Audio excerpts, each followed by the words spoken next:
Bienvenido caballero, yo soy Martín Velázquez, consultor en imagen pública y el día de hoy vamos a platicar sobre las brochas de afeitar. ¿Qué son? ¿Dónde surgen?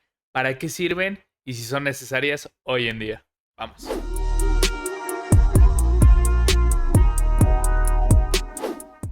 Vamos a comenzar platicando sobre qué es y dónde surge, caballero.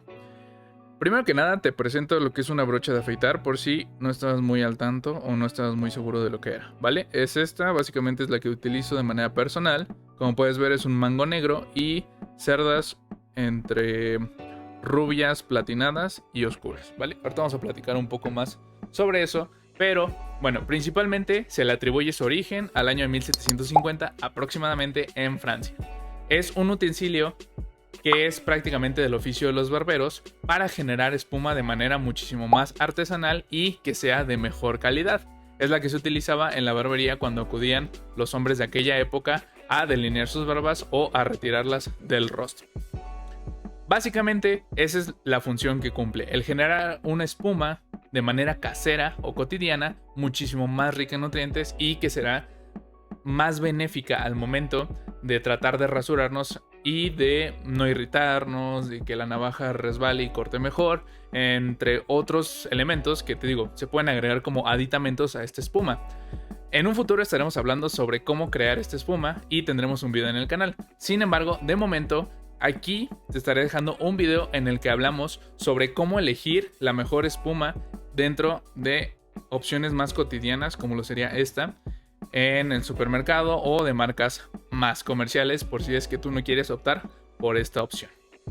Básicamente se populariza en el siglo XIX porque se comienzan a comercializar las navajas de afeitar para tenerlas en casa. Por lo tanto, el ritual del afeitado se convierte en algo que podemos realizar los hombres en casa como lo es hasta la fecha y que no forzosamente se tiene que recurrir a un sitio especial y con un profesional.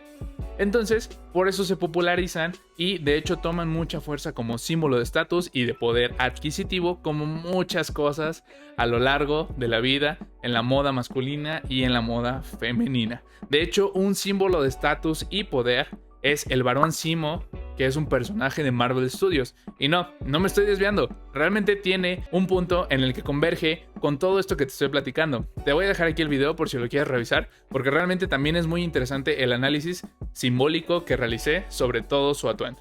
Pero bueno, volviendo al tema, la brocha de afeitar se vuelve un símbolo de estatus porque los materiales que se comenzaron a utilizar para los mangos eran preciosos y de lujo. Eran oro, plata, marfil, cristal, porcelana y más materiales obviamente más delicados y más caros para su producción o para conseguirlos. De hecho, esta práctica sigue hasta el día de hoy. Tú puedes adquirir kits de afeitado, los cuales normalmente incluyen un rastrillo de seguridad, que estarás viendo aquí en pantalla por si no sabes tampoco lo que es, y que incluyen la brocha. Normalmente también vienen con su base para colgarlos y mantenerlos alejados de superficies que puedan tener bacterias y pueden llegar a tener costos excesivos. O sea, de un paquete de estos, $500,000, que básicamente serían como unos $25,000. E incluso no me sorprendería que hubiera hechos a la medida o personalizados muchísimo más caros que esos. Sin embargo, tú puedes adquirir una brocha básicamente desde unos 10 hasta $15, dependiendo también del material, que vamos a estar revisando un poco más adelante. Pero básicamente era un símbolo de estatus en aquella época. Obviamente en la actualidad ya no es algo tan común y por eso lo estamos platicando hoy en día, para que tú tengas algo de contexto y que si decides optar por un método mucho más clásico, sepas de lo que estás hablando y en qué nos estamos moviendo, ¿vale? Básicamente los materiales, no sé si te lo mencioné, pero este es de tejón. ¿Por qué de tejón? Bueno, básicamente en China el tejón es un animal que es considerado plaga, sobre todo para las zonas donde todavía cuentan con agricultura. Entonces, sí o sí, se tendrán que deshacer del tejón y por eso China se vuelve uno de los principales exportadores de estas pieles. Ahora, hay de tejones a tejones.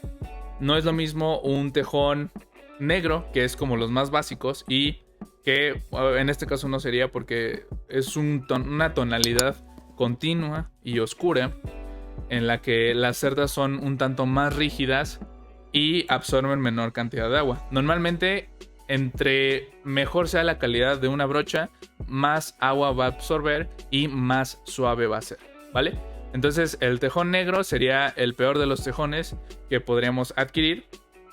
Y en este caso, este sería más o menos como un tejón gris, que es el siguiente punto. No es el más barato de los tejones, pero tampoco es de los más caros y básicamente se caracteriza por justo tener como estos degradados o tonalidades. Ojo, después de esto sigue el tejón punta de plata, que básicamente sería lo contrario a esto, que en lugar de ser un poco más claro acá, pondrían las cerdas más claras y platinadas, como si el tejón tuviera canas, en la parte superior.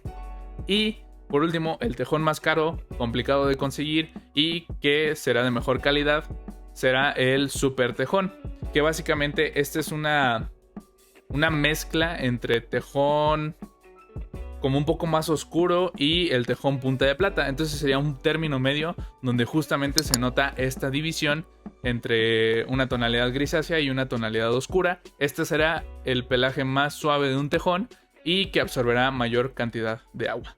Posterior a eso también encontramos materiales como de pelo de jabalí, que es un poco más rígido. Las he tocado y sí están como, están tiesas. Y personalmente no me gusta la sensación. Sin embargo, si no te gusta comprar productos de origen animal y por cuestiones éticas o personales, aún así quieres conseguir una, existen opciones que de hecho son las más comunes hoy en día, que son de nylon. Realmente el nylon se encuentra como en un punto medio entre el pelo de tejón y el pelo de jabalí. Ni será muy rígido ni será muy suave. La absorción de agua también será media, por lo tanto cumple perfectamente la función. Si tú quieres optar por una de ellas, adelante, y de hecho sí son más económicas. Por eso te mencionaba que las puedes llegar a encontrar por ese precio. Ahora, ¿cuáles son los beneficios que podemos obtener de utilizar una de estas brochas? Básicamente ya te los mencioné y los repetimos de manera muy rápida, que son una mejor humectación, una mejor lubricación al momento de pasar la navaja, y esto se verá reflejado como un proceso de afeitado más placentero y con menor irritación. En este caso yo no te lo recomiendo si es que tú no vas a estar dispuesto a estar utilizándola de manera cotidiana y estar generando tu espuma cada vez que te vayas a rasurar, porque termina por ser un proceso tedioso y que si eres un hombre más ocupado o con menos tiempo para este tipo de rituales o situaciones, entonces no te lo recomendaría. Yo diría que sigas optando por una de estas versiones mucho más prácticas, pero no te olvides de revisar el video en el que hablamos sobre las cualidades de una buena crema o gel de afeitar. ¿Qué otra opción podría ser? Realmente hay marcas que manejan este tipo de productos en los que ya viene preparada la espuma, pero viene en un tarro como circular. Bueno, básicamente aquí lo voy a abrir, ya queda muy poca, pero ahí está el producto.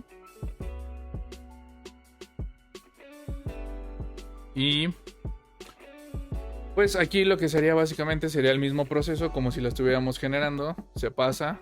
Obviamente tienes que humectar primero la brocha y tomas la cantidad necesaria de espuma, la aplicas sobre tu rostro y los beneficios son básicamente los que te comenté. Hay quienes mencionan que se obtiene una ligera exfoliación por parte de las brochas. Sinceramente dudo que llegue a ser así de efectiva, y de hecho para eso tendrías que tener una brocha con un pelaje como de jabalí, que fuera algo más rígido y que pudiera generar como esta fricción al momento de estarlo aplicando en tu rostro. De hecho ninguna te va a molestar si es lo que te preocupa. Realmente también depende mucho de la presión que ejerzas y sobre todo de la espuma con la que lo estés complementando. Entonces básicamente eso sería una brocha de afeitar. Es un método mucho más clásico. Estaremos revisando cómo crear la espuma de manera artesanal por si quieres optar por esta opción. O te digo, punto medio, puedes irte por estas que ya vienen en un frasco, ¿vale? Yo soy Martín Velázquez, consultor en imagen pública, caballero. Fue un placer estar el día de hoy contigo. No te olvides de suscribirte, ver el video que está aquí en recomendaciones y sobre todo dejarme un comentario sobre qué más te gustaría que platicáramos. Nos estamos viendo.